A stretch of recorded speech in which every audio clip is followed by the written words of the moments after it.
years ago, Washington OC Jonathan Smith downplayed any desire to return to Corvallis. Sure, flattering. Got to, obviously I got great memories there and whatnot, but it's got an extreme focus really on us in these next couple of practices. I thought we practiced really well today. And now today, the former Beaver QB becomes the newest head coach of Oregon State football.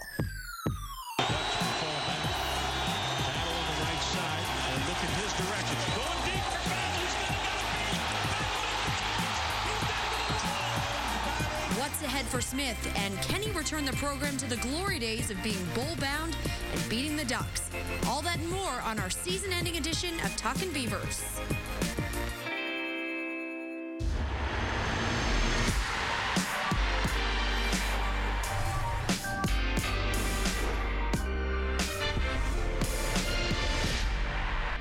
A familiar face heading back to Corvallis as the newest head coach of the Oregon State football program. Former quarterback Jonathan Smith has been named as the new head coach. The news coming out this afternoon, making official this evening. Welcome into Talkin Beavers. Finally, some exciting stuff to talk about, guys. Not even talking about the Civil War. We can forget about that one. Yeah, that's so I'm wearing black today because we're putting the season to rest. Yeah. I like that. All black today, all black. I like that. All right, the regular crew, Jason John Baptiste, Amanda Maynard, Lindsay Chanel, Evanston Bernard with us. Still to come, plenty of Jonathan Smith talk. We're going to get Mike Parker's take on the hire. Plus, we're catching up with one of his former teammates. Ken Simonton's going to weigh in. But first, what was your reaction, guys, when you heard this news? Okay, Jason and Evanston talk because Jason, there were so many exclamation points in the text messages. I love it. Excitement. Excitement. Welcome home. The native son is back. Yeah. Native son is back. So, I mean, here's the thing for me, and Ev and I, we've been, talking Jonathan Smith talk for ever since the moment that Gary Anderson left and the coaching vacancy was there. And here's the reason why. Jonathan Smith presents the opportunity for the fan base to get behind someone and somebody that they know and someone that they trust, and he was there and he witnessed and lived through the greatest moments of Oregon State history. So what he presents and what he comes with is with all that. I mean, to get former alumni, former players, the fan base there currently, re-energized after a 1-11 season is something special, and he has the opportunity to do something special. That's the reason why we're so excited. Yeah, I go financial, I go business. It's a great business move. Obviously, coming off a season like that, donors, fans were just like, you know what, I'm done with it, right? And then you get this, right? Today we get this, and it's exciting. People are calling me, hey, how do I renew tickets? There's even foreign players that are open to buying tickets, right? They don't have to call me, hey, Ev, I need like 2 tickets. So just the excitement there, the passion, you're going to get it out of him. He's going to care about the program. He's not going to just leave or whatever. He's going to care. He's going to fight. He's going to give it his all. And then you see, I don't know, it's business. I don't know. I like money, man. From a business financially, it's a great. From a business standpoint, you hire a coordinator. It's not going to cost as much. We don't have the details of the contract yet, but that'll be huge. Supposedly, he signed a 5-year deal. I'm a little more reserved than these two because I have some doubts. The fact that he's never been a head coach, I think this is a really unique place to have to be a head coach. I know that he played here, but the landscape has changed dramatically since he played here. All that being said, I was having this conversation with a friend who said, I have the same reservations, but you know what? Pat Fitzgerald at Northwestern went from linebacker coach to head coach and has had a lot of success there. So it's definitely a feel-good story, right? He was a walk-on, now he's in charge. It has all the makings of turning into like this fairy tale storybook situation, but they're going to continue to be bad for a while, you guys. The roster is a mess. It's Gary Anderson's fault. So I hope that people don't think Jonathan Smith's going to walk in and be a savior immediately. No. Right. No, I think putting in the work. Hey, and we're going to, Oregon State, Beaver Nation will support him and we'll have patience. We know that because he's one of our own, right? And also, going forward, we're going to struggle a little bit, right? But we'll always have that, hey, it's going to be okay. We're gonna get through all this. We got a Beaver in our corner. We got a Beaver in our corner. And you can see what he did under Chris Peterson at Washington. He's been the offensive coordinator there for the past 4 seasons. He's earned a lot of criticism, but also under him, the Huskies offense had a record-breaking season in 2016. Into the playoffs. Yeah. Set program records for touchdowns, points scored.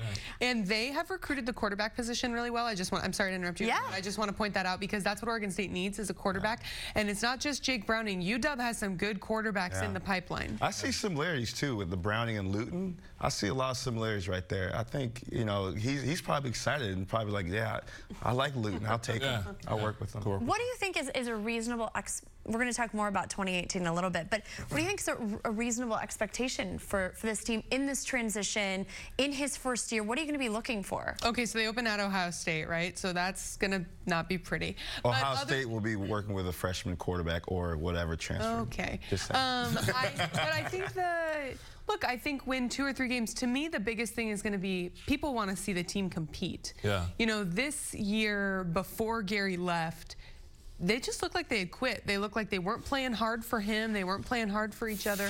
So I think if they see some fight early on, that's going to be the most important thing. I'm going to take a little bit of step in a different direction. What I'm looking for is to refill that pipeline. It's the recruiting. Because along with Jonathan Smith, what you get is a younger coach who, you know, for all intents and purposes, is probably going to hire coaches that are similarly aged in certain positions, assistant coaches. So I want to see, you know, some recruits that, you know, will be able, whether it's JUCO, whether it's coming from high school, that will also come to Oregon State. Because right now, Oregon State's, you know, recruiting class is pretty bad. You know, there was either last in the pack or second to last in the pack. So now that they have Jonathan Smith and someone who's younger, someone who knows the area, is from the Northwest, I'm looking to see what the recruits are like. I wonder if they'll coach any UW recruits. Oh, for sure. Oh, yeah. I mean, it's going to happen. Yeah, it's going to happen. We asked you on Twitter what you think of the Jonathan Smith hire. Do you think he's going to be successful? Maybe a lot of Ducks fans voted, or maybe not. Maybe people just don't believe it. 61% no. What do you guys think about that? So we'll be successful as Oregon. I mean, again, what does success what does success mean? Number 1, number 2, again, 1-11. So you're hitting the fan base at a time where they just lost 69-10. You know, so I mean, it's very hard for fans to be super excited about a team that went 1-11, and you know, their most recent loss was a loss where they lost by 59 points. Yeah. You know, or you know, so it's hard. It's hard for them. I think too that right now this was a weird search in the last week. It was pretty tight-lipped, and then all this stuff started leaking out about this person turned him down, and you know, a Football Scoop reported that Baldwin was going to be the person, and now he's not. So I think some people are wondering, like, was this our second or third choice? But you know what? Scott Rueck was Oregon State's second choice. That worked out really well. Willie Taggart was Oregon's like 6th choice. Bo Schembechler was Michigan's like 10th choice. So even if he was, and we don't know that for sure, sometimes those things, it's about the right fit, and that can work out well. Chip on the shoulder too. You know, that always helps. All right, a little later on, we're catching up with one of Smith's former teammates, Ken Simonton. We're gonna get his thoughts on his QB's return to Corvallis. And it's been a rough season for the Beavers. What are the most important things for Smith to address? That's next. And you can see it has been a struggle for the Beavers this season. Plenty of things to fix. So I want to know, as you look at these numbers, everything that needs to be fixed, what should be Jonathan Smith's priorities? Finding a quarterback. Yeah, that's right. I mean, he was a former quarterback. As a former quarterback, I think the first thing you want to do as head coach is find a quarterback, right? I mean, it just makes sense. I think, you know, for him, by finding a quarterback, I think he'll have the ability then to decide what kind of offense he wants to run, because I think that, you know, will determine, you know, if it's Jake Luton, then I don't think you could run really a spread type of offense with Jake Luton. I think that's more of a pro-style quarterback. So I think once he does that, I think we'll be able to see where he's going with the offense? So to me, the priority, and first of all, as Jason points out, recruiting, the early signing period starts December 20th or 22nd, and then you got the JUCO period coming right up. But to me, the biggest priority is you got to take care of this team that's in the locker room right now. I think that a huge mistake in hindsight that Gary Anderson made was he made a lot of guys who were part of the previous regime feel not welcome. Yeah. And you want to make sure that these kids want to play for you right away. I think that you have an advantage in the fact that Smith is a Beaver already and has been, theoretically his entire adult life. So kids will be able to relate to that. But that's the biggest thing to me is you want to make sure that they know, hey, I love you. We can win with you guys. Like, I believe in the group that's here right now, even if you're telling recruits something different. Yeah, I totally agree with you. I think one of the things, too, a lot of the players were probably looking at places to transfer, right? Thinking about doing that. And so I think this is a great hire. Number one, you're going to be able to keep a lot of those guys. I think Jonathan will be able to keep a lot of these players, and moving forward, the players will know that it's a family now. They see the actual family feel, right? He's coming back home. They're like, all right, this is real. All that talk about it is actually real. Yeah. Okay, so you guys brought up some interesting points because something we've talked about on this show before is just how many guys that have transferred out under Gary Anderson that are doing really well elsewhere. Marcus McMarion, Russian Del Rio. We're taking a look at some of those names. Cal Kemp at Iowa State. Yeah.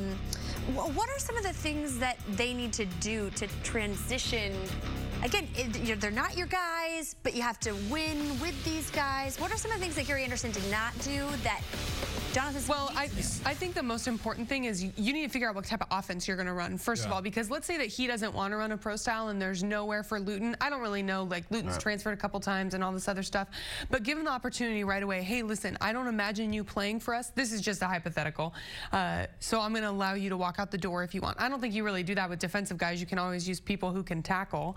And just like, when Mulaney left, it's like, doesn't everyone need a good receiver? Yeah. and the thing that I think that we're failing to remember too is that Jonathan Smith actually lived through this, right? Yeah. I mean, he was a Riley recruit, and walk on.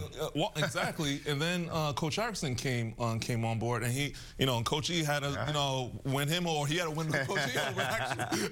Honestly, but I mean, so he lived through this. So what better person to handle this situation than someone that actually is a living, breathing example of going through it and knowing what you're thinking from a player perspective, which is one of the reasons why I love this hire. Yeah. Okay, so a lot of people criticizing the hire because the lack of head coaching experience. How important is it going to be to surround himself with veteran guys? Who is he going to be going after to have on his staff? Well, and the question that's on our paperwork is how long of a leash is he going to have? I'm fascinated to know that.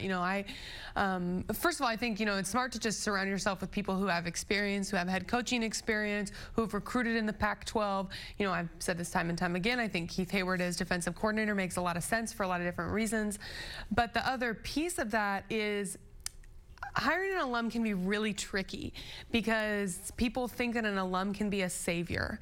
What does that mean in the context of Oregon State? How soon should they be going to a bowl game? Do people expect them to contend in the North within 5 years? Supposedly he got a 5-year contract, so he's given some time to rebuild this. But I mean, you guys tell me, you're the former player.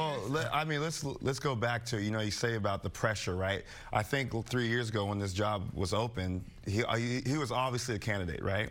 And I think it wasn't the right time. And so we did do our due diligence. We waited, we made sure, hey, you know what, this is not his time. This time came around. Obviously, he was probably the one or two, and hey, it shook out the way we wanted it. Yeah. So let's take another step back here. Jonathan Smith is 38 years old. 38. That's a baby in head coaching. I mean, he's only 2 years older than me. I know this because I played with him. So he's only 38 years old. So he will need to hire more seasoned assistant coaches. That goes without saying. I think Keith Hayward is a great option as a defensive coordinator because he's been at multiple different programs and he's worked for multiple different coaches, and he's seasoned, but he's also another young coach as well too. And great recruiter. And a great recruiter as well, brings diversity to that coaching staff if he comes on board. But you need older, more seasoned assistant coaches as well, which I think Jonathan is smart enough to know. I'm just curious to see, again, how long is his leash and who he brings on board, because I'm excited for this. Yeah. All right, much more to come, including a chat with one of his former teammates. Ken Simonton will be on the phone with us to discuss Jonathan Smith's hire. Well, welcome back. Still taking a closer look at Jonathan Smith, and he had obviously a pretty stellar career at Oregon State as a walk-on quarterback. He was a 4-year starter, led the offense to an incredible 11-1 record in 2000. Currently ranks 3rd in Oregon State history in yards and touchdown passes. And of course, one of the guys who played with Smith during that phenomenal season is former Oregon State running back Ken Simonton, joining us now in our Best Foot Forward, brought to you by the Good Feet Store. Ken, thanks so much for joining us. I want to know why you think that Smith is the right guy. Well, I think just after the situation we found ourselves in with Anderson leaving out, the most important thing is to have somebody who is committed, who's going to, finish the task at hand. And I think having someone of Jonathan's pedigree, but knowing that he's orange and black through and through, we can count on him to start and finish the job. I just think that's the most important right now. I'm very excited for him. Hey, Ken, what's going on? J-Bap here. Hey, so as a former teammate, what do you think Jonathan's greatest characteristic is as a former teammate that bringing him down to be the head coach at Oregon State? What do you think is his greatest characteristic now being the head coach down there?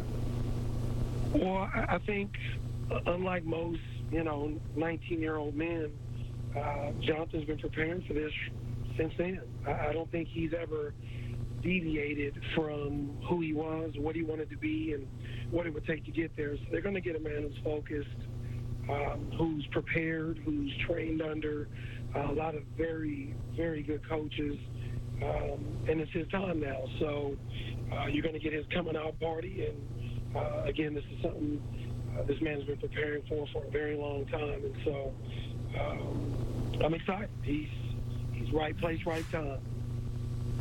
Hey, Ken, this is Lindsay. I'm curious, I've heard a lot of players say that Jonathan was like a coach on the field.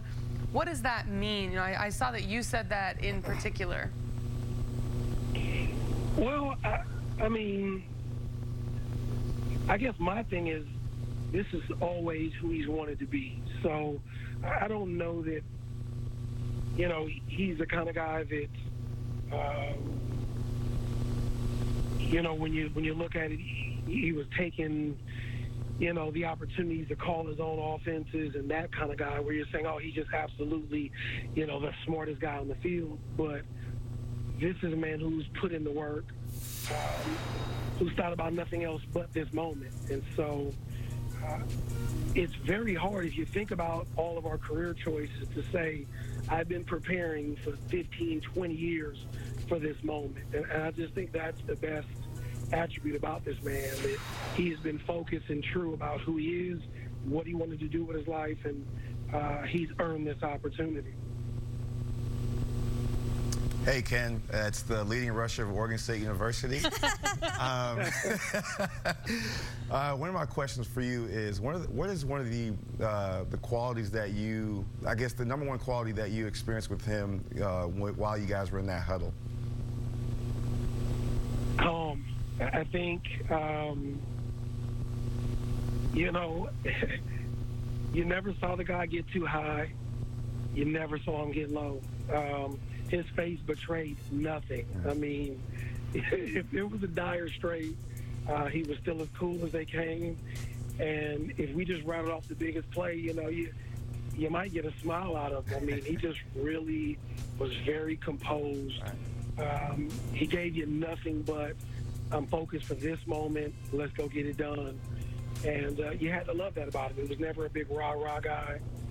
There were times I'd have to go over there and tell him, hey, you need to go get on the line. You need to go do this. And he would just kind of, we got it. Right. We got it. And I think as a coach, you appreciate that, is that he's going to expect you to do your job. He's going to put you in a situation to do it. But he's not going to panic. And I think that's the coolest attribute. Right. I appreciate that. Ken, we've been talking a little bit about who might join his staff. What do you think are some of the qualities, and who do you think he needs to surround himself with to be successful at Oregon State? Well, I think, again, people are really underestimating that Jonathan is just coming in here and jumping at the first opportunity. This man is prepared for this. Trust me, this last month or two, he's been putting out feelers, making calls, asking for wisdom to figure out how to well around that staff. So I think, you want to have some young, hungry guys that are kind of your era, who are going to go out and recruit, who can relate to the young men. But he's also going to find, some older, more seasoned coaches who've maybe served as coordinators in the past, who can kind of help round out some of the other elements of your staff that you need. And so he will not be short on teammates and coaches who would love to go in the trench with him. So he's going to find the men he's looking for, believe it. Hey, Ken, Jason again. So here's another question for you. What would you say to those who don't like this hire of Jonathan Smith? What would you tell them? Publicly or privately?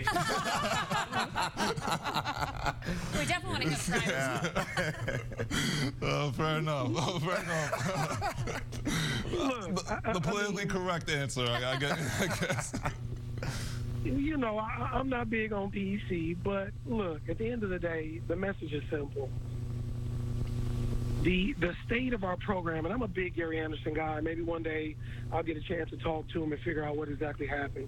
But he left us in a very, very terrible position. The image of the program, you walk away midstream, you leave money on the table. There weren't a lot of quality coaches with experience who were going to use this as anything other than a stepping stone. We needed somebody who was committed to Oregon State. Because we're primed to grow. This program was going in a very positive direction for years. In the last few years, we've gone through a downturn. But we can win there, and we need somebody who's committed to finish the job. So this is the hire. This is the man. His roots are here. He's going to find people excited to come back and work with him. And with one win this season, we got nowhere to go but up. This is the hire. Be happy. Enjoy it, support them, get excited for nothing else, for bringing the culture, the alumni back into Corvallis, because they've been missing for too long. Yep. Couldn't agree more. All right, thanks so much, Ken. We appreciate your time. No problem, guys.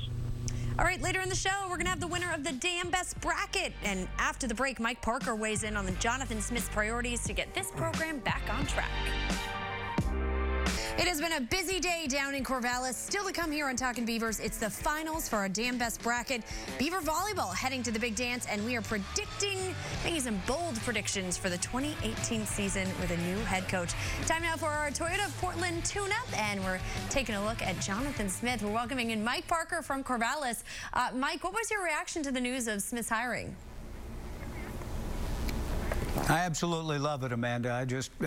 This has been a long process. We've been going through it now for 6 weeks or more. His name came up early in the process, and I remember thinking, boy, I love it. I hope it comes back. I hope it's the guy. I hope Jonathan's the guy.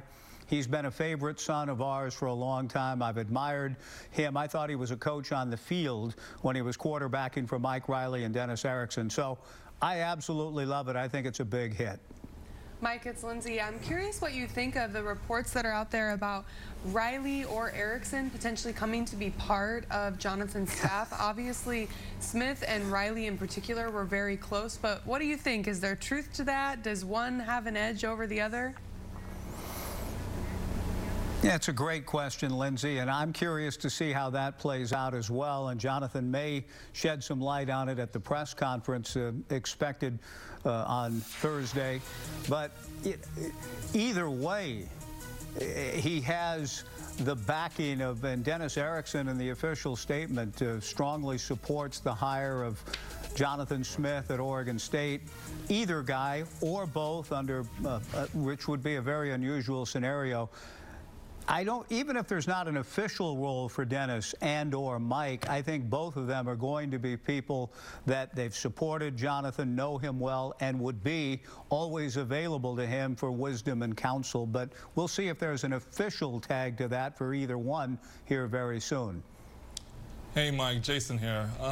Do you think there's more pressure on Jonathan, having been a former player and a native son of Oregon State, you think there's more pressure on him coming in?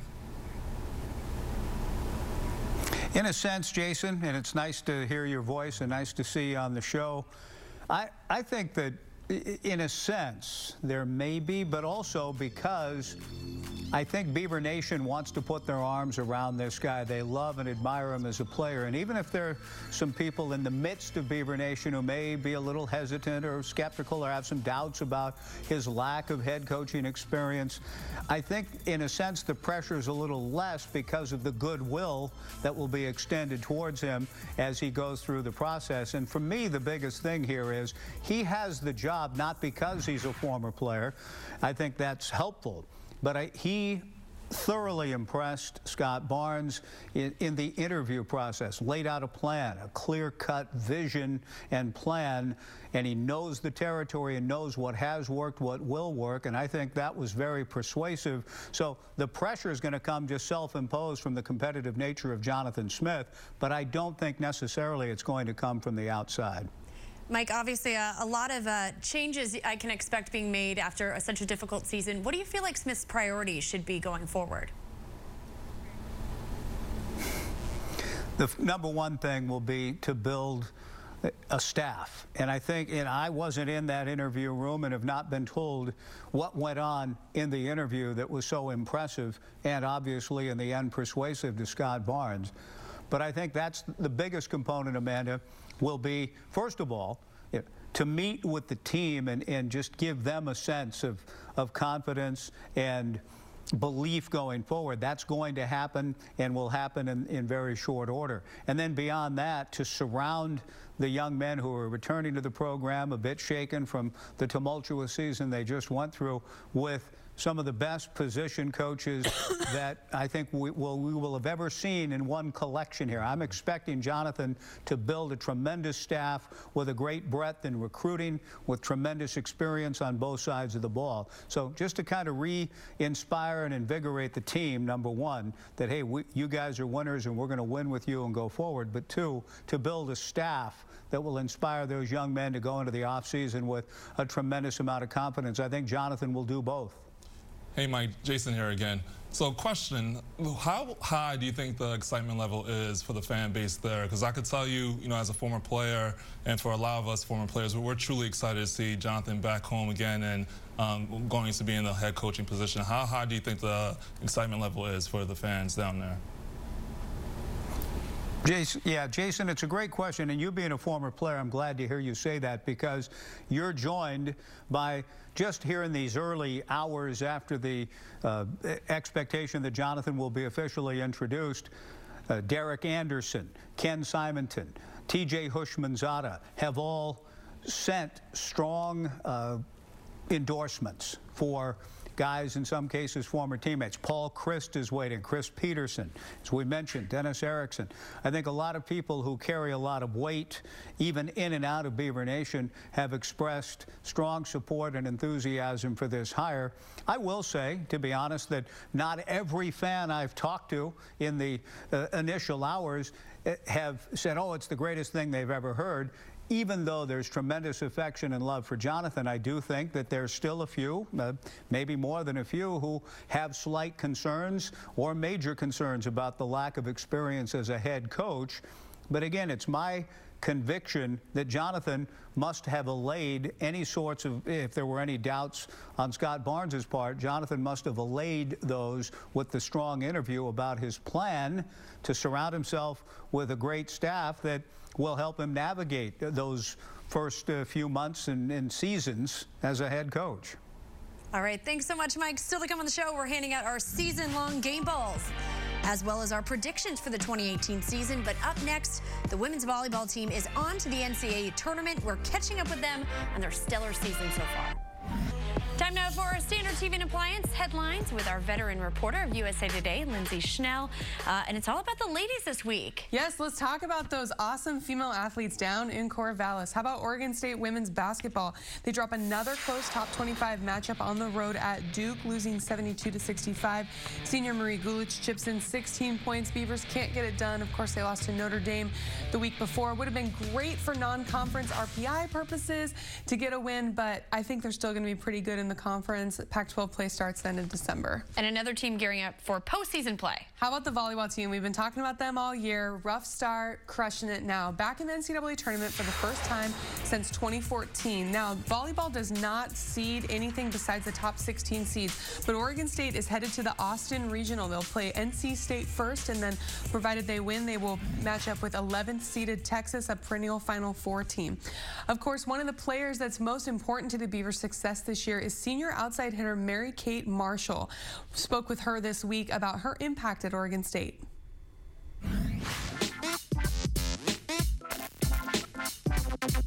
Yeah, we found Mary Kate at through word of mouth, actually, through a woman in Texas who knew Terry Laskevich, the head coach here. She told us we need to have a look at Mary Kate. We go down for a camp, and Mary Kate was at this camp, and we watched and we thought, she's pretty good. She's somebody I think that will be a good junior-senior for us, which was wrong to start with because she was a much better freshman than we ever imagined.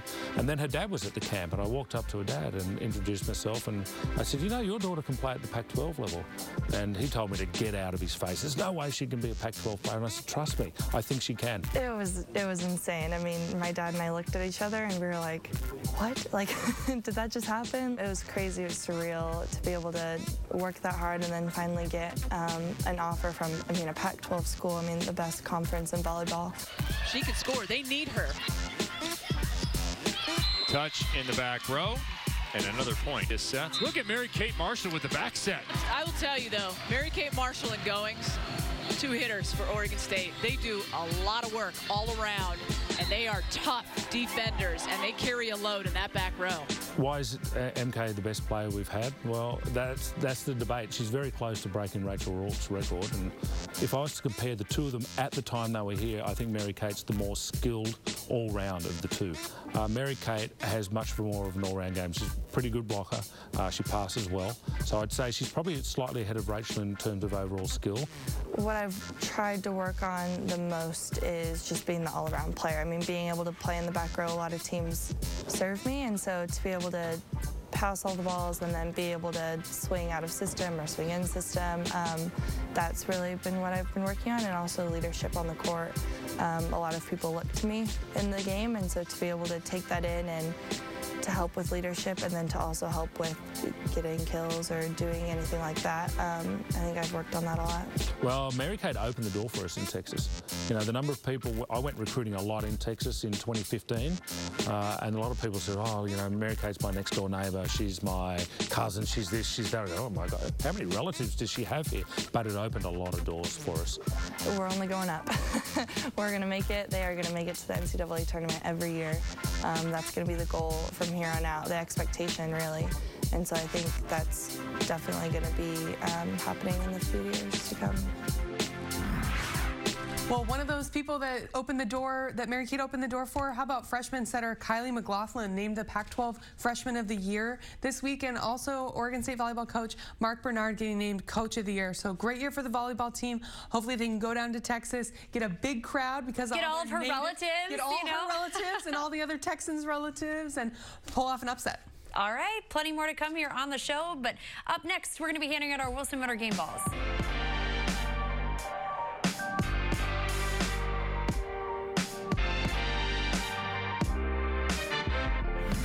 And it's the finale for our Damn Best bracket. Who is the best player in Oregon State history in our Comcast Business class, built for performance? We're down to the final matchup, Steven Jackson versus Nick Barnett. Come on. Who is it going to be the best player of all time, Oregon State history? Stephen J. And the unveiling is overwhelming. Exactly, yeah. So you like this? 85%. Wait, can I tell you what I was thinking about today? Jonathan Smith is probably going to be like, why the hell didn't anyone vote for me? Hey, giving a shout out, Steven Jackson. Congrats to my old teammate, Jonathan Smith, new head coach of Oregon State. That was very nice to give him some support. So do you agree? Is he the best? Yeah. Of course, yeah. Hands down. Yeah. The percentage, I mean. That's pretty overwhelming. But this is like between the two of them, is he the best? But like, does that accurately reflect who the best coach in program or the best player in program history is? No. Offense is always. Offense is always. No, but my bet is should be Terry Baker. Yeah, Terry Baker. Yeah. But Stevie J. But we agree that Steven Jackson is better than Nick Barnett. He also has the most recognizable name of any player that's ever played. That is true. All right, so now it's time for another debate segment, which we've been having fun with over the past couple weeks. Between these two, when Lindsay is our judge, Lindsay's our impartial judge. Okay, I just want to say I'm mad that I don't get to debate because I would destroy both of these. That's true. You can't even get in there. Okay, so our first topic is going to be, how many wins is this team going to get next season? Is the over/under at 6.5? So, Jason, go. I just thrown it. You're next to me. Okay, I say that they're going to go over 6 wins this season. And the only reason why I say that is because you're hopeful. I'm very hopeful. I'm very hopeful that they get over 6 wins this season. But also, if they get Nall back, I think that'll be huge for them. Okay, Ev, time's gone. 6 wins. The guys that Gary recruited, they're going to be juniors and seniors. I love it. You're so succinct in your... Mature.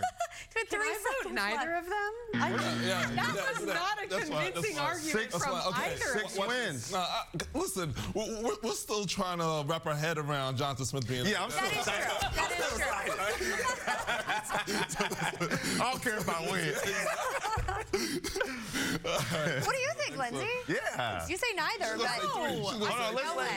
Let me hear this. If they can win 3 games next year, it'll be impressive, or even 4. But I don't think that that's a terrible thing. This, again, we don't know what type of offense Smith is going to run. The roster's all over the place, which is good. Like, you can kind of go either way, but also you don't have the depth to really do anything. I guess we'll see who he hires as DC, but becoming a DC defensive power is tough. So this is what she wants to do the debate. I vote neither. Okay. Topic number 2 is, and this is one thing that we brought up with Mike Parker, should Mike Riley or Dennis Erickson be involved in the staff? Evanson, you're first. Of course. You know, if it's not coaching, helping them out, it's from a fundraising perspective. Going out there, you know, just kind of being the face of the program, helping Jonathan Smith. Obviously, he's not very exuberant, but that's okay if we can bring these 2 guys in. All right, he just stole what I was about to say. I was going to say no. What I think is that they need to be involved with the program, but not necessarily coaching the program. Okay. So because he stole what I was going to say, I think I should win that one. Nah, I'll take a tie. That's a tie. No, I agree. This is the worst debate ever. It's a no. And also, for the record, I love Mike Riley. He's not a good fundraiser. Yeah, but the pressure of not having to coach that Saturday, he can just go out and just hang out. That's what he does. You know, when they would have golf tournaments, Riley doesn't golf. He would just hang out. Hey, we'll take that again. Okay, now a topic I know you two are very well versed in. We're going to take a trip down memory lane with these 2. Oh, boy. To the best looking dreadlocks. Right there. Wow. Look at that. That's not even close. Hey, hold on. Wait. There's only one picture there where you see the hair in full motion. It's in full motion. That's not fair. Yeah, the picture, the action shot, it would have been. And you can tell my dreads were really great because I grew them all out, and you see where my hair is right now. Let me ask you a question. When you were at OSU, did you get your hair done? Like that's yeah, like once or twice. Stephen J took me to my first do. Yes, Steven Jackson is the best. No. And here's the reason why I should win solely. It's because every person that got their hair done that had dreadlocks down there went to the person that I taught how to do it. There you go. Okay. There you go. Are you getting a cut of that? Are you getting a cut of that? You should be. All I need is the recognition. That's all I need is the recognition. Might be an NCAA violation. Yeah. So, yeah, that would be the fierceness in your eyes, that's right. Look passion. Look at that. Even with the flower in the hand. Put me in, coach. Who's winning? This didn't really... No. We're winning. We're all winning today. All right, more to come on the show. But right now, we're getting you to the OSU Beaver store. Hey Beaver Nation, I'm Melanie. I'm here at the OSU Beaver store. I'm in front of the 3 for $25 t-shirt wall. You'll find all your perfect tees for the season here. Right now we're focused on football season, so you'll find football tees. We change them throughout the year, so you always want to come in and check out this section. You'll find them at the Kaiser location, downtown Portland station, and here at campus, online as well. We have our women's cut, as well as a whole selection for kids. You can mix and match the 3 for $25. You'll find all of that, your perfect tee here at the OSU Beaver Store. Fans start here. Welcome back. It's time to hand out our Wilson Motor game balls, and these ones going to who we thought has the best season. So, Evanston, who do you think? Oh, Ryan, no, I think, with this season, it was a tough one, but I think that was a shining star for us, the bright spot at least. Okay, Jason. So for me, I chose two, Jalen Moore and Isaiah Hodgins. I think both of these guys were factors on offense and defense, and I look forward to seeing what they have for next year. Lindsay. How about Manasseh, challenged at the beginning of the season by defensive coordinator Kevin Clune to get 100 tackles. He finishes with 97, which is impressive, even more so when you consider he played with a broken rib the last few weeks. All right, so as we look toward 2018, we've a few people we know are coming back. Another one we don't know if he's coming back, and a senior. What is kind of your bold prediction for 2018? What is going to happen? You talk about wins and losses, maybe a team they're definitely going to beat. What do you think happens? I don't really know. I mean, the bold prediction that I'll have is that they'll have a 1,000-yard rusher next year. Oh, yeah. Okay. Wow. Will it be Ryan Nall? No, it won't be mine. Wow, that's interesting. My bold prediction is that they're going to beat the Ducks, which probably a lot of people don't believe after last Saturday. But I think they'll win the Civil War in Corvallis in Smith's first year. Yeah, my bold prediction, I said earlier, is 6 wins. I really truly believe they can pull off 6 wins. 6 wins. Well, what are those 6? That is bold. Yeah, we should look at that schedule again and see where the 6 wins are coming. So, before anything else, I just want to say, but from the bottom of our heart, Everson and I, thank you so much, both Amanda and Lindsay, for our on you guys board. Are the best. Yes. You have no idea. They're awesome. Oh, you guys are the best. All right, thank you so much for joining us throughout the season. Make sure to check out Jonathan Smith's press conference tomorrow at 11 a.m.